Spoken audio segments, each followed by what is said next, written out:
and I am with our co-host for today. He's actually the general manager and lead marketer for Token Minds, Anchor. Hi, Anchor. Hi everyone. Thank you for joining this event. Yeah, and really glad to have Groovy and Danny here. So yeah, thank you for coming to my street space today. I know that it's quite late, right? Your side, right, Groovy, Danny. So it's like 10 p.m., right? Yeah, I think for me it's about 10 p.m. I think for Groovy it's like 9 p.m. Groovy confirmed, if I'm not mistaken. Hey Okay, everyone, thank everyone, you. yeah, thanks for Okay, having us up. Yeah, it's actually yeah. 9 p.m. Thank you here, for but having you guys. So yeah, let's discuss like some new and effective strategy like in this event, right? Maybe for like how we do with NFT projects, so with a kind of strategy, your overview, like what you expect in yeah, 2023.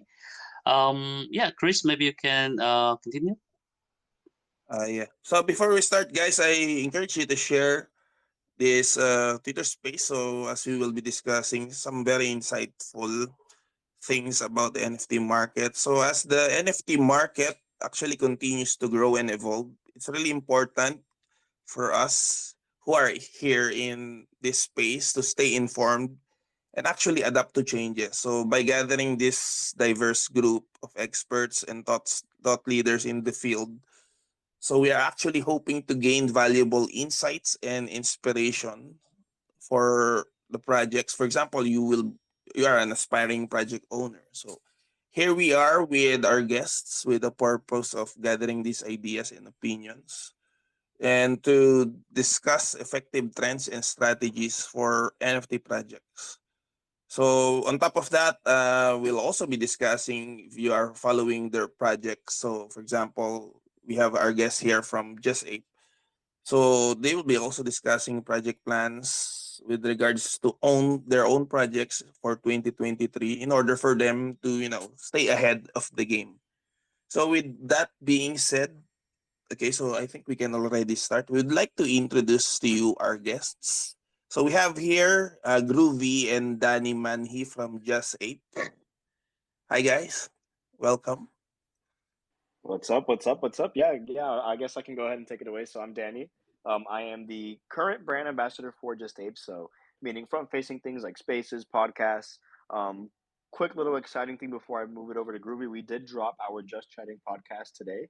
It is up on YouTube. We haven't made a formal announcement, but once that does come up, we do encourage anybody to go onto those podcasts today or with this episode. We did talk a lot about what we are going to be doing in the future, some stuff that we are, kind of going to be accelerating in the next few months. And it's really, really, really informal. So if you are interested, go ahead and check it out. I'll see if we get that tweet out by the end of this space so then I can ping it or pin it on top. But yeah, man, it's been, really exciting going into this right now. But yeah, and Groovy is actually the current co-founder of Just Ape. So I don't know if Groovy, you want to take it away right now. yeah. Hey everyone, yeah, like Danny said, I'm Groovy. I'm one of the OG co-founders of Just Ape. I primarily handle a lot of business development, some of the creative decisions and whatnot. Pretty much, steer the ship of Just Ape. But yeah, that's kind of a little bit about me. I guess for some background, I was formerly a software engineer working in crypto. Just kind of really got invested in the NFT ecosystems while I was working as a software engineer, and ultimately I decided to kind of just leave that Web 2 life behind and kind of come on into Web 3 full time. So yeah, we founded Just Ape about 6-7 months ago. We're on Solana, but yeah, now we're kind of expanding, looking at to expand multi-chain. Like I think like the host just mentioned, we're kind of at a time right now where if you really want to grow, it's kind of I'd say it definitely there's pain in being a maxi. There's so much room to grow across all ecosystems, and I think we're kind of at this point in time where everyone's kind of seen that stuff happen, especially with the recent announcement by Utes, Frank D God's going to ETH. I think we're at a very interesting time for all ecosystems, and we kind of have been in the past couple months where we've seen kind of this meshing of ETH and Solana come together. Plus all the other ecosystems out there. So yeah, that's a little bit about me and a little bit about what we're doing this year. Yeah, we're really excited to hear your thoughts and insights on our topic for today. So thank you guys for joining us. So to everyone, let's engage in an open and interactive dialogue and learn from each other to help us drive the NFT in industry forward. Hi Groovy, Danny. Really excited, right, to hear that you also try endeavoring hard actually to actually realize and achieve your next milestone or based on roadmap, right? And then so first question, so what are your opinions, right, in general? Because this topic is mainly talking about the 2023, right? The NFT overview, the market overview. So what are the opinions on the current market situation for NFT, and are there any specific challenges or opportunities that you see in the market right now? Yeah, absolutely. I can go ahead and speak to this. I think up until recently, we were kind of at this very precarious time, in the crypto market, with, the whole FTX collapse and whatnot. And, I think we're kind of bouncing back from that. I wouldn't go so far and say, we're completely out of the hole yet, right? I think it's kind of important to look at, the macroeconomic situations of the world, when you're kind of looking at these ecosystems and to kind of see, or getting a sense of where they're actually headed. Um, but even so, with the whole precarious time, I think one of the things we kind of saw firsthand is there's kind of these core communities that are staying within the NFT ecosystems, and with this kind of bear market that's been happening, one of the things that we're kind of we can see with absolute certainty is there's these core communities that are not going nowhere, right? They really believe in the tech. They believe in the communities behind the tech. They believe in the use cases behind blockchain technology. So we're kind of while we are going through kind of a tougher time right now, we're really seeing that there are true believers out there who are going to kind of stick to their guns, with blockchain technology, with NFT ecosystems, with these businesses that are kind of rising out from across various blockchains. So I think it's kind of been a positive when you really look at how certain that everyone isn't just going to kind of abandon ship. So I think regardless of how things have gotten, they're kind of definitely turning for the better. And I think as time goes on, even so far as things have been getting better over the past month, the past couple of weeks, we've definitely seen more participants who have been coming back to the ecosystem, which is it's good for growth, right? And as I was kind of touching on just a second ago, we're seeing more businesses, more projects, kind of really start to think about what it means to grow and what it means to explore other chains in terms of growing there.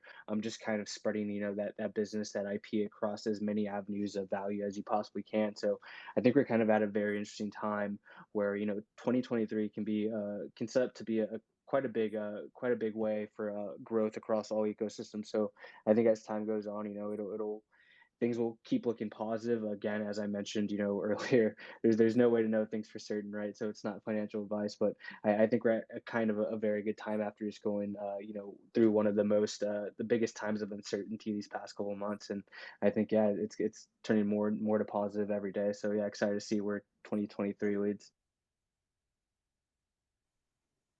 Yeah, thank you for that, Groovy. So yeah, I agree. 2023 is really an really exciting time, especially during the start of 2023. I've seen that the market is already picking up. So hopefully, it continues that way as well.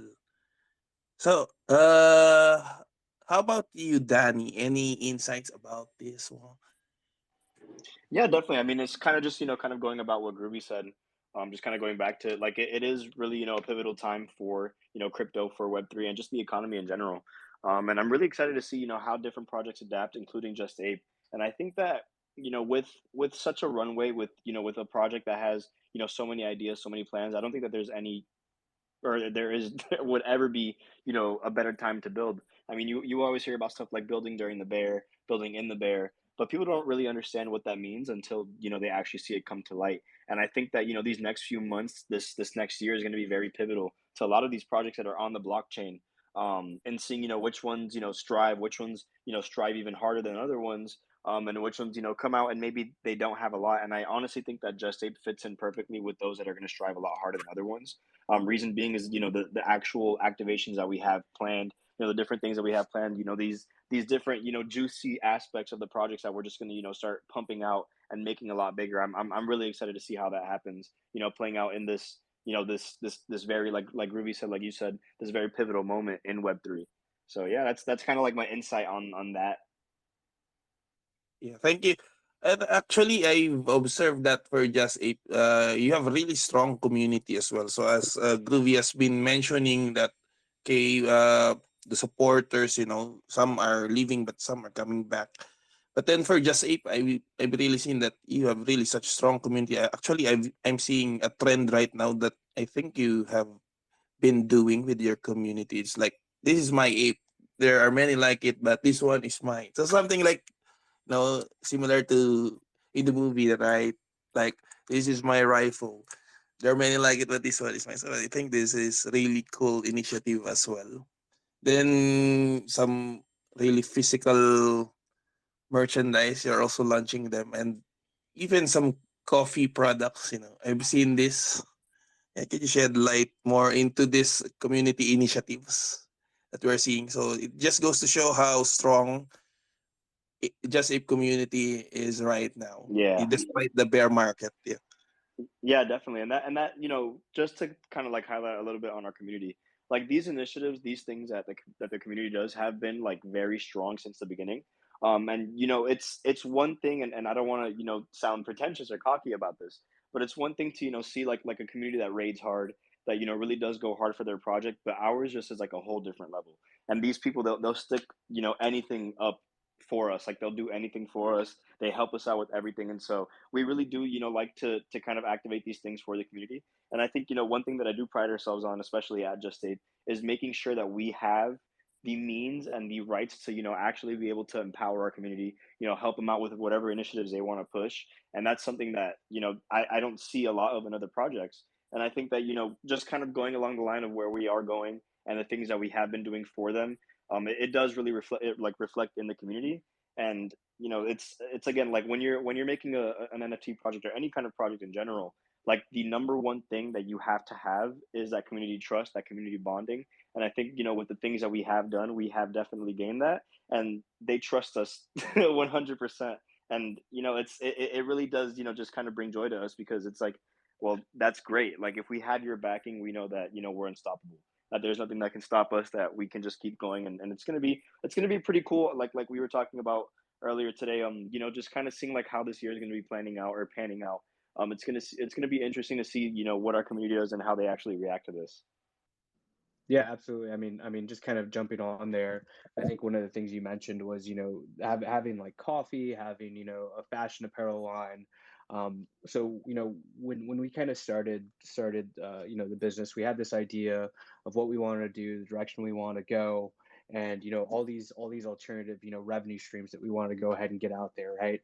It was kind of, from day one with us, it's always been the idea that we never want to be a project or a business that's just kind of relying on incoming royalties, right? It doesn't really seem sustainable as a means to grow a project. So it's really not something we wanted to kind of lean into. So with that in mind, we obviously want to kind of work across different verticals to see where we could expand and where it made sense. So with the fashion apparel, it was like, okay, we can do this. We create high quality fashion apparel. Everything that we create is OEM, down to the fabric that's chosen for a particular attire. So with that in mind, one of the things that tied into that was how can we reward the community for holding their NFTs, holding their digital collectibles. So with us, it was pretty early on. Part of the community, one of the things that they wanted was, we decided early on as well when we were starting the project, we didn't want to do any kind of token based emission staking system. We basically just did want to kind of create this regulatory gray area where we're kind of dispensing this token and there's a liquidity pool. So that alternative was something that was more a little bit based on, say, Web 2, a loyalty program, if you will. Basically, as an ape holder, what you could do is you would go and stake your ape, and throughout our seasons, you would basically earn these rewards throughout the season. So there was tangible rewards, digital rewards, things like Amazon gift cards. There was someone who won like a $10,000 bike at the end of last season. But yeah, so that really kind of tied into the different verticals that we can explore, right? We really want to kind of look at these products as we create as a means of like, oh, well, we can create a revenue stream and then we can also give these products to our holders for free, right? And that's kind of how our whole, reward loyalty program exists. It kind of exists to, reward holders, reward the community for participating, whether it's things like, spreading the word on Twitter. There was even achievements for, say, the reward system. Say if you like posted all your merch on Twitter, tagged us, that kind of stuff. So yeah, I'd say at the heart of everything we do, it ties into how can we deliver more value to our holders, whether it be tangible, whether it be something that's digital. So yeah, I think that, with that kind of mindset moving forward, it's really helped us kind of foster this really core, strong community that, really is willing to go to bat for us. And, it kind of goes without saying that we wouldn't be anywhere without them, down to all the, the comments on everything that we produce. There's so many people who post all their fashion apparel. Some people post their coffee. So that kind of stuff just helps us out immensely, right?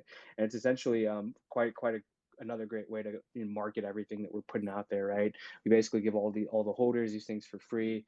With season one just ending, we had over 1,000 orders from everyone who was able to claim all their hoodies, all their hats, all their T-shirts, all this stuff for free. All they had to do was pay shipping. So yeah, it's worked really well to kind of go that route and get these quality products and goods out to our holders, and they definitely seem to enjoy this different kind of reward system that's definitely all Web 2, right? And at the core essence of everything we do, we essentially want to onboard more to the ecosystem. So it makes sense for us to kind of to go with something that's more relatable to, say, an audience that isn't crypto natives. And it's definitely been working well for us. Yeah, I agree. For me personally, I think it's really vital nowadays. So to have good business models apart from like business models that generates revenue for the project apart from the mint and secondary sales. So if before it's all working for those kinds of projects which gets revenues from this, for now I think it's really important that apart from those we have this business model. So really good for just eight. Yeah. In relation to that, my question. So for you guys in your observation, so what are the new trends or strategies that in NFT projects have been working on or building on in the NFT market, and which are the previous strategies that are no longer working for you? So, are there any particular technologies or platforms that you actually see as particularly promising? Yeah, I mean, I guess I can go ahead and jump on this one. So something that, with this whole reward system, we kind of had this opportunity to kind of not only try something new and different on Solana, but also kind of see how it kind of resonated with the Solana community here. And one of the things, when you look at different ecosystems, there's definitely kind of a different audience to each ecosystem, right?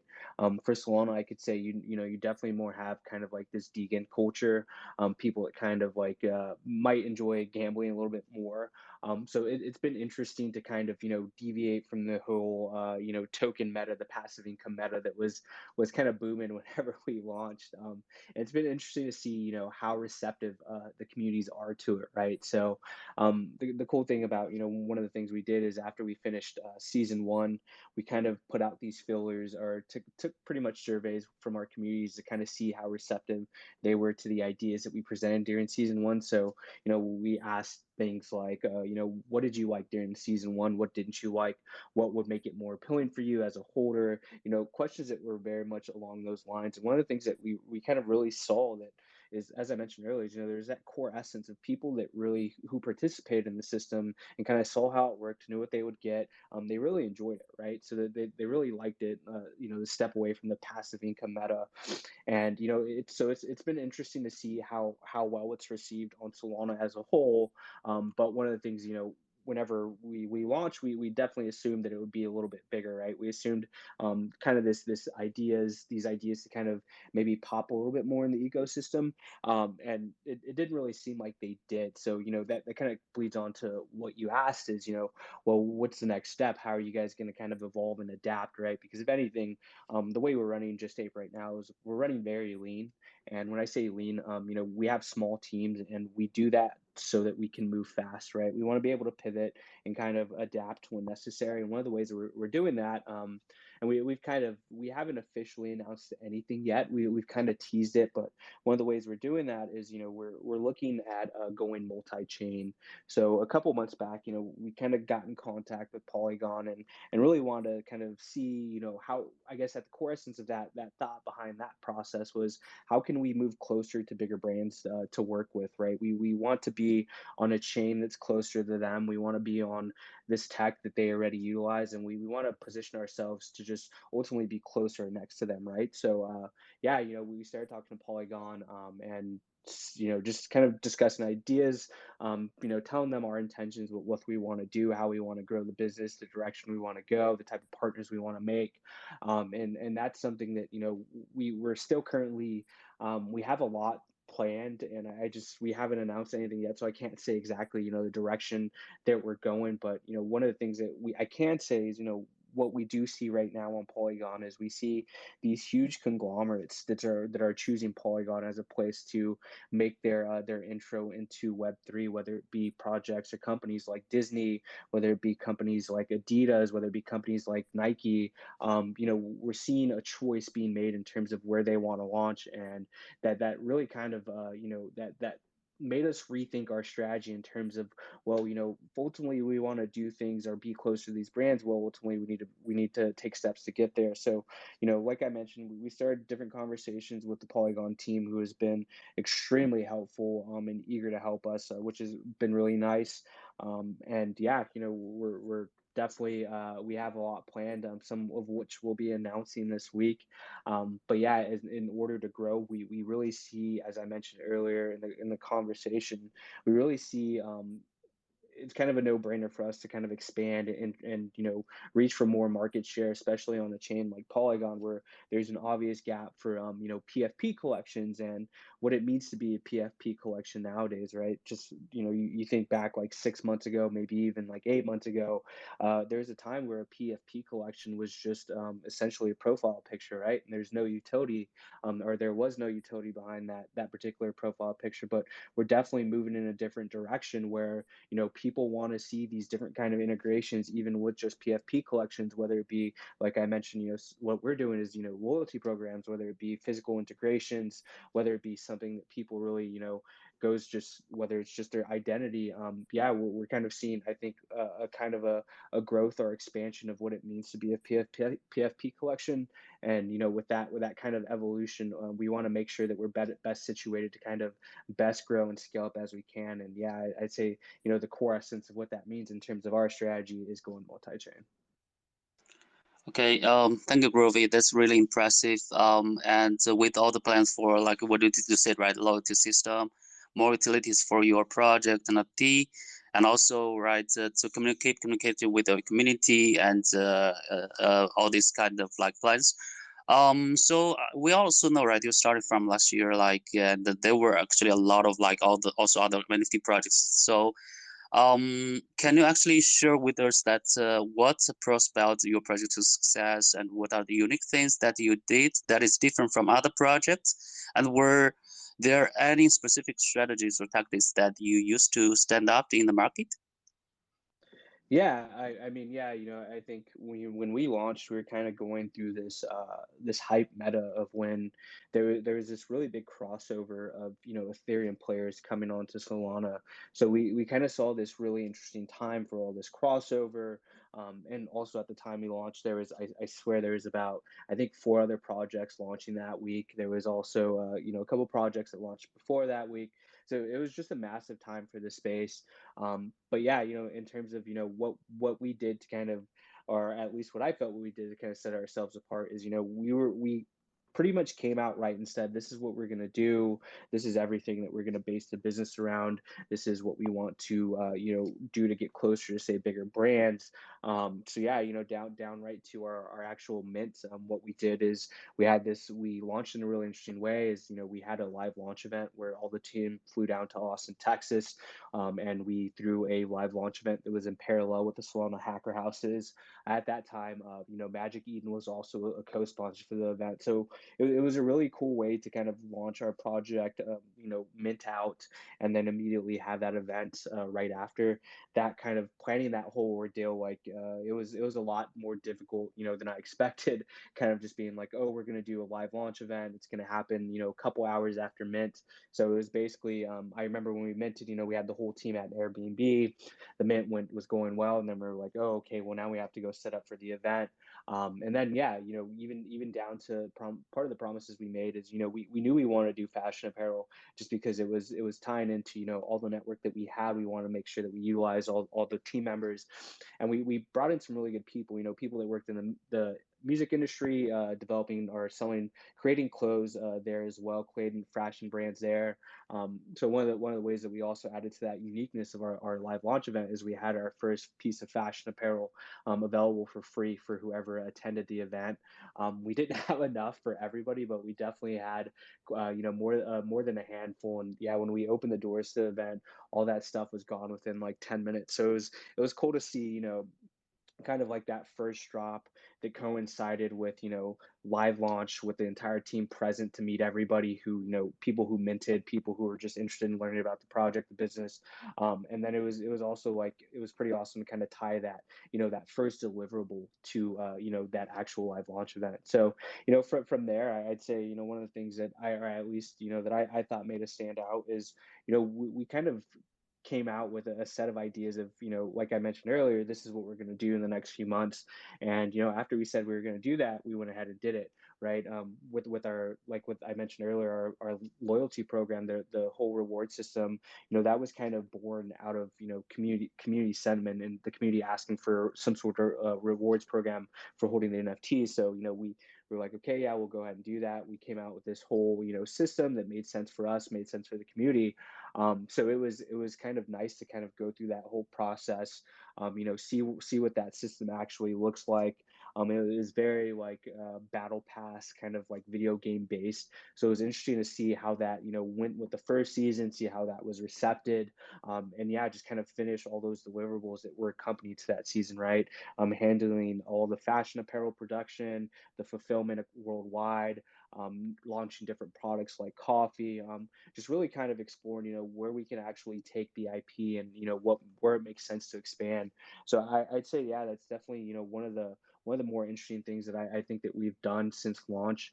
Even with the season one, I mean, we launched about, I'd say like 8 to 9 different products through our fashion apparel. And that was just our season one, right? So it's been really nice to kind of hit that finish line and be like, okay, we did all this. We kind of followed. I don't want to necessarily say a roadmap. When we launched the product, we didn't really come out with a roadmap, and that was for a few different reasons.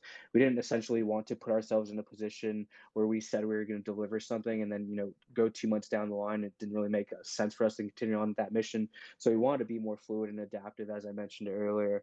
And yeah, so yeah, it's been really nice just kind of getting to that first season, finishing that first season, and now, looking at what we can do with other seasons in the future, seeing what ideas really hit or what ideas really resonated with the community, and kind of expanding on the ones that didn't, or I'm sorry, expanding on the ones that did, and kind of doing away with the ones that didn't. And one of the things that we've seen is there's kind of like we definitely noticed, and I guess it's noticeable in any NFT ecosystems, right? You have what you would consider active holders and passive holders. Some people just want to hold on to these assets and watch them raise in value. Other people want to be more active with their communities and actually take part in stuff. And one of the things that pieces of feedback that we got was some people did want the reward system to be a little bit more engaging and say a little bit more gamified. So it's really something we want to do. Whenever we get to say season 3 or season 2. But yeah, I'd say, at the core of everything we do, we really want to do things that are engaging and interesting for our community, that also contribute or help us to, drive holder value even more. So I think as time goes on, it'll, we have this kind of, especially with the idea of going multi-chain, we're kicking up some pretty interesting ideas on, how can we set ourselves apart? How can we do things in an interesting and meaningful way that makes sense of, not only our mission, but also, the mission of say growing all ecosystems. And I think 2023 will be really good for what we want to do. At least so far as we know, no one else is kind of, hitting on some of these ideas. So it'll be very interesting to see, how well these ideas hit this season and next season.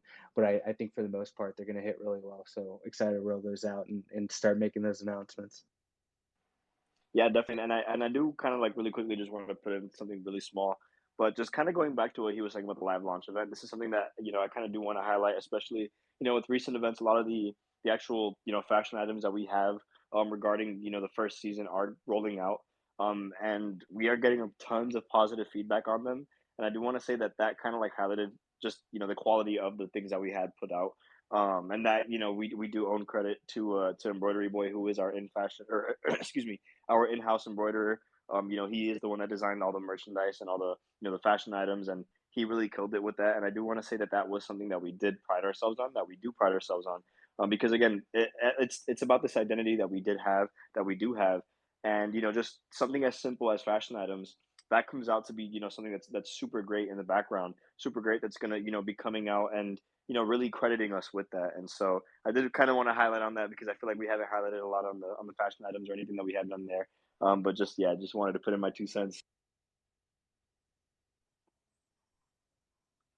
Yeah, thank you for sharing that. Really cool strategies and tactics that you've did in the past. Yeah, but for me, right now it's 2023, right? So I'm really excited with projects like you have been successful so far. I've been excited to know what are your actual project plans for 2023, for example. So for people who have been following Just Ape, so maybe this could be an alpha information. I'm not sure if you already announced some of the things that they will be mentioning for this question. But yeah, Danny, Groovy, how do you actually plan to stay ahead of the curve and continue to innovate in this space? So what are your project plans? Absolutely, yeah. I can go ahead and expand on this. I'll share some alpha. I think I've definitely said it in a few spaces. I've mentioned, the whole idea to go multi-chain. Obviously, I've mentioned that, we've been speaking to Polygon for a couple months now. And one of the intentions when I started these conversations is I wanted to kind of dip my feet in, right? Just to kind of see what the temperature was like on Polygon. You see so much community sentiment in terms of there's nobody on Polygon, there's just so much different kind of FUD. And whenever there's FUD, I essentially see it as an opportunity, right? Especially when you look at the FUD that's occurred with Polygon. There's different kinds of I've seen things like people say, there's no one on Polygon, and for me that screams opportunity. It's like, okay, well, if there's nobody on Polygon, why? How can we get people on Polygon? What can we do on Polygon to make people want to go participate there? How can we help grow that blockchain, right? So yeah, with that in mind, that kind of I had a whole host of ideas, and as I mentioned, I wanted to kind of just dip my feet in there. And we were like, okay, well, let's start looking at scalability. How can we just do something smaller and then build up from there? How can we potentially see if this is right for us to go in the direction of Gen 2, maybe doing Gen 2 on Polygon? That would kind of be cool. See how things work. So I spoke to the devs that we work with, and essentially kind of what if we rebuilt everything that we've already built on Solana? What if we go to a less saturated environment and kind of sell all those services business to business there? And it seems like a big opportunity. And yeah, going back to, well, what are the next plans? One of the things that we're currently looking to roll out soon, or we're hard at work right now, is we're looking at doing a smaller collection on Polygon at first, and seeing kind of how things go there. And that'll be tied into, right now we have the interim season enabled for Just Ape holders. So what that means is it's the season between now and season 2. And we're looking at ways to kind of, reward those holders with, or at least take part in what we're doing on Polygon through being staked during the interim. So there will be different ways to kind of maybe get a whitelist spot for, that smaller collection that we're doing on Polygon. But, the whole context of that particular drop is to kind of explore Polygon in a meaningful way, right? So part of the way that we're doing that is we're kind of securing partners for this first drop. And I guess I can't say more than that. I will say, since we started this idea and started pushing forward with this initiative, we've already got a few partners, some pretty big partners as well that are big in the Web 2 space. And it'll be kind of a cool way to kind of explore, like I mentioned, doing something on a smaller scale, seeing how receptive it is, not only to our own community but to the Polygon community as well, to all the communities of all the partners that we're working with. We're doing things in a really interesting way, and I think it's kind of going to be interesting to see how how that's received, whether it be by other communities that are also taking part in it, or by our own community, or by the actual communities that are already on Polygon. One of the things through this whole initiative is we've been connected with so many different businesses and projects from Polygon. So it's been interesting to kind of talk to these people and see what their intentions on the chain are, how those kind of values align with what we're trying to do in our mission. So yeah, I'd say that's kind of the most that we revealed about the smaller collection that we're doing. It's expected in Q1. And it's called AAW, which is an abbreviation. We haven't really came out and said what that stands for, but yeah, that's kind of the gist of it. I'm super excited about that particular collection, the art that we're using for that collection, kind of this IP that we're all mashing together. It's kind of a really interesting concept, and yeah, interested to see how it lands and how well it's received. But yeah, super excited for it. Okay, thank you, Groovy. And which all the plans right goes mostly in the new year 2023. By the way, I have another question. So right, in the NFT market industry, so for each project, right, they are not really competitors, but more like they can collaborate together, right, and drive actually the NFT market cap actually rise to boost within the industry. So in this case, we also see always some new NFT projects, right? Maybe some projects they already have a team. They have not really clear idea about what kind of NFT project they want to set up, like any utilities. And also in the last period of the bearish market, right? So also they quite hesitant to actually to step into this game or something.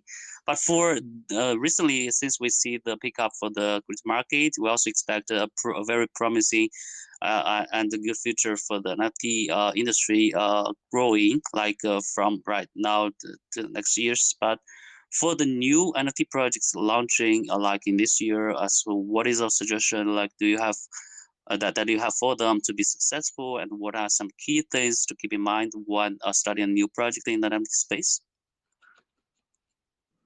Yeah, I'd say some of the biggest ideas that come to mind. I think it pays a lot to have a working product, right? And whatever niche you want to launch in, whatever niche your business, your project is in. I think if you have working products that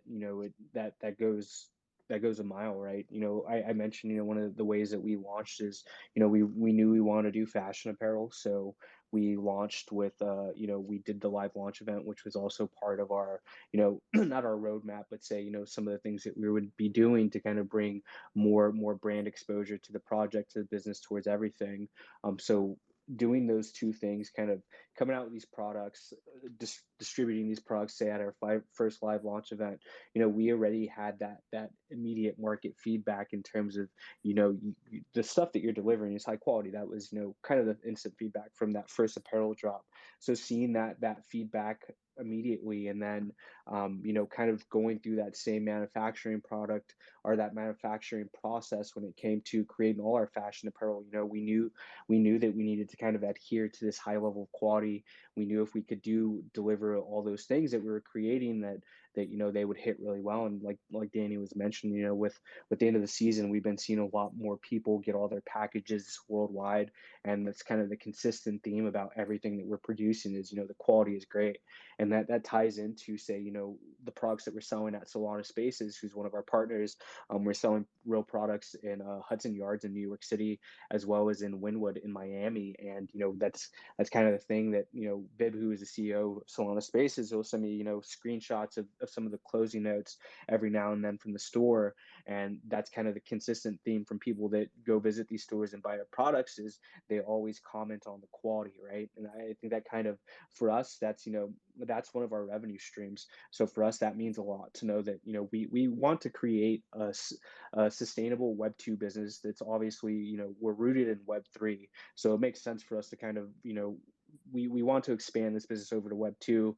At the end of the day, it is a business. So part of our business model is to, fill up the treasury. And to do that, we need to sell more of these products. And, one of the ways that that's gonna work for us is, that ties back into, well, we want to deliver quality products, and we want to make sure that these products that people buy are, they're worth it in terms of, what a consumer sees. Because ultimately, while we are, a crypto native based company, we do want that extra market share from non-crypto natives from Web 2, right? And that's, that ties back into going to explore like Polygon. Well, there's so many big businesses there, and if we can, integrate more with them, then it makes sense for us in terms of scaling up, growing our brand, growing the business, growing the IP. So yeah, I'd really say, whatever niche you're going for, you really just kind of have to be, more entangled with the systems that already exist, integrate more with other projects, with other businesses, collaborate more. I'd say that's kind of the biggest piece that's, really helped us get to where we are now, is the collaboration, right? From the early on pre-mint stage, we were talking to Diesel, we were talking to Anheuser-Busch. Anheuser-Busch actually, they co-sponsored our event in Lisbon, as part of their Crypto Titans project. So yeah, collaborations, will always take you far, and collaborations with, I'd say, with other projects or other businesses that really have the same kind of vision aligned as you. With us, we want this to be something that goes on for years and years, right? We want to create a sustainable business. And it's interesting when you actually think about these kinds of ideas in the sense of a business world, right? Because there's like an absurd amount of startups that typically fail, when they, whenever they proceed, or not that many startups actually succeed. So I'd say really you want to, do as much as you can to collaborate with other big projects, with other big names, and collaborate in a way that's, that's meaningful, as opposed to just doing something that's shallowless or without substance. I'd say that's definitely got us to, some of the big places that we have been, or that we've gotten to. Our collaboration with Solana Spaces, where we're an official partner of Solana, has really helped us a lot to help, get a lot of eyes on our fashion brand, get a lot of eyes on our coffee products.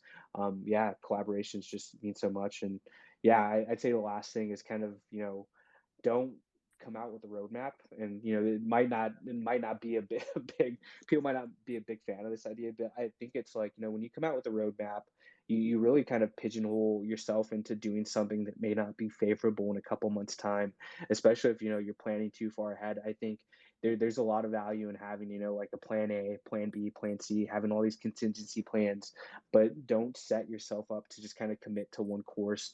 If anything, we've seen in these NFT ecosystems, even in crypto ecosystems, is the space just moves so fast, right? And you never want to be somewhere where you shouldn't. Say like, if the ideas aren't hitting, you don't want to be committed to something that's just not going to bring much value to the project, to the business, to your community. So yeah, don't commit to something that's just like too far in the future, because otherwise, you might put yourself on the wrong course. But yeah, that's pretty much all of it. Yeah, I agree with that actually, with the roadmap thing, because in this space, for example, you set up a roadmap and you put it up, for example, in your Discord, then you did not actually hit the date targets. So it will be a cause of disappointment, or somehow a food for some of the community members, right? So they will say, oh, they promised this, but they actually did not, or was not able to deliver what they said. So yeah. Yeah, absolutely. That's something that we also learned pretty early on. You have these, these strict deadlines, and the community's asking you, what's next, what's next. So you have to find like a nice balance between, what's next, and what actually, when it's actually coming. So in terms of everything that we're doing this year, the way we're kickstarting this year off, we've been very tight-lipped about everything. We just don't want to overcommit ourselves, or commit ourselves to certain deadlines, because we have had issues in the past where we've had to delay things like shipping our staking system for testing. And we just want to make sure when things are ready to release, we'll go ahead and drop official announcements.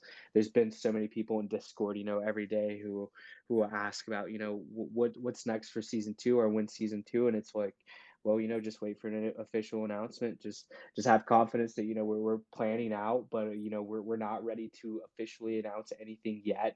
And that's primarily because there's just so many moving parts to having something finally solidified, or having plans fit in perfectly. And before those things happen, we just don't want to kind of come off premature. So it's been interesting to find that happy medium, and kind of give those little teasers when we can, just to kind of at least give the community something to let them know that there's something big coming. But yeah, it's always interesting in terms of saying enough, and saying too much. But yeah, I think we've been definitely doing better in terms of communicating that. And yeah, super excited for the next couple weeks. Yeah, and in the end, great things take time, to create. Like, you don't want to release some half baked products, so it will be like just a mediocre product if it's half baked. So great things really take time. For example, I have a question. For example, I have a project, right? So one of the biggest challenges that new projects have been facing is, for example, I am a new project. Then, okay, I will follow the suggestion of Groovy upon hearing this Twitter space. Like, okay, we will do collabs. Then the challenge is, of course, with these different projects, there are a lot of people contacting them. So, how do I actually, number one, of course, projects who will collab with, who you would ask to collab with, will always check your initial traction or initial members, how strong your community is, etc. So how do, for startup projects, how do they actually make that good enough, so that when they request for some collaborations, they will actually get approved or something? What are the insights that you can share about that? Yeah, absolutely. I think that is definitely kind of that's a tough one, right? Because it's the most important thing, or the hardest thing, in essence, is to get that initial audience with certain projects, with certain individuals, right? And one of the ways, we've been very successful is, when we work with anybody, I really like to know who the individuals are, who's behind the team. What is your Web2 experience, or what is your professional career like? Just because that really gives me a sense of what this person's here for, or what the team is here for. What are your long-term intentions, that kind of stuff. And I think kind of having clarity on that kind of thing, really, at least for me, is kind of helped me connect more, or help me connect better to individuals. One of the things that whenever I do try to make connections with anybody, with whether it be a Web2 business, or whether it be another project, is I kind of and it's probably not a popular way to go about things, but I kind of want to, before we even go anywhere about having a discussion, or even like starting a new relationship with any particular business or entity, is I like to do video calls, right? And I think that kind of goes a long way to kind of add a human touch to to the actual to the relationship itself. And that in itself has any pretty much any time where I've tried to make a connection or develop a relationship, that initial first call, jumping on video, has been incredibly helpful to pushing those relationships forward, right? One of the when I think I mentioned earlier, when we were first starting, we had started conversations with Diesel to kind of, how can we do something, collaborate. We did a few like shallow, like, Twitter posts, social like engagement posts with each other or whatnot. And one of the other ways we kind of push forward that relationship was I had jumped on a call with their partnership manager, and was just talk to him about what their intentions were in the ecosystem, what we were doing, let them know some of our ideas and how we were approaching different kinds of problems. And yeah, from that relationship kind of took off. we haven't really done anything more in terms of like anything officially, but it's a relationship that we still have that, we'll reach out to them every now and then just to see if there's any kind of synchronicity in terms of if it makes sense for them to do anything on, say, Solana or whatnot. But yeah, just jumping on a call and whether it be video or audio only, I'd say it's been a really good way for me to make those connections. Obviously, everyone's different. I imagine, I definitely get it how hard it can be whenever you're just starting a project. It's incredibly difficult to actually make those connections. But I do say, when you first start a project, you do kind of have to start building something, right? And I think that goes back to one of the things I mentioned is, if you have a working product before you officially launch, that really gives people confidence in what you're willing to do on the ecosystem, right? As opposed to just kind of being like vaporware. I think that speaks volumes. If you're already building and already delivering these kinds of values before you even mint out, that goes a long way. Yeah, thank you for those beautiful insights, Groovy.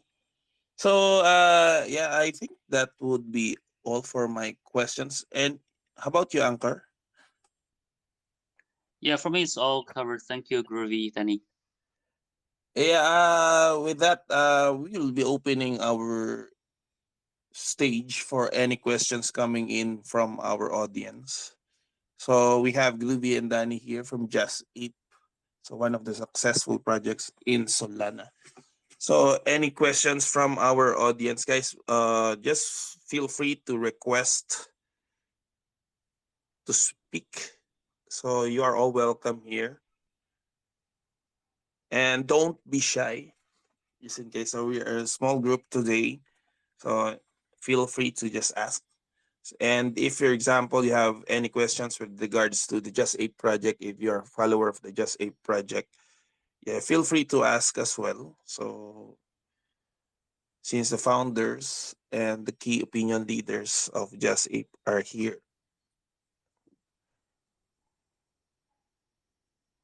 Hello, guys. Yeah, definitely. I mean, if nobody wants to come up, it's okay. I mean, again, guys, our Discord is public, so if anybody wants to join in and ask any questions later on, they are more than welcome to go ahead. But yeah, guys, I do want to say thank you guys for having us up here and allowing us to speak with you guys and speak with anybody here who wants to learn more about Just Ape. Again, guys, it's been a pleasure, and honestly, like just talking with you guys, the past weeks in the DMs, it's been kind of a mission to get this going, but I'm glad that we did get it going. But anyways, guys, yeah, we really do appreciate it. So it's okay if nobody does want to come up. Again, we have the Discord open. Our Twitter's public. Our Twitter's open. If you guys want to ask us questions there, feel free. Feel free. Yeah, and also Just Ape has their own podcast, as Danny has mentioned earlier. So Danny Yeah, I has pinned it. actually shared here, Yeah. Just Chatting. So it's out now. So with Crypto Kenny and Danny Manhi. So yeah, you can actually join in that podcast as well. If Yeah, in case absolutely. you Yeah, we have it open to anybody who does want to come in, who anybody with interesting ideas, any interesting ideas for Web3 crypto. Not doesn't have to just be about Just Ape. Again, we do tie it like kind of down to some strategies that we do have for Just Ape. So it's pretty cool just seeing how we do roll it out. But again, don't feel shy to ask to come up on the podcast. Again, we just did release our first episode. It's actually with Groovy. Just about Just Ape and what we've been doing for these past few months, weeks. But yeah, I mean, it's going to be pretty exciting to see how that goes, especially with the podcast. Seeing where we branch out from there as well. yeah. So if there's no more questions from the audience, so we'd like to thank you, Groovy and Danny, for coming in today. So with really good insights coming in from experience and successful projects such as yours. So thank you very much. And also I'd like to thank Anchor for co-hosting with me today in this space. Thank you, Groovy, Danny, for joining, and thank you, everyone.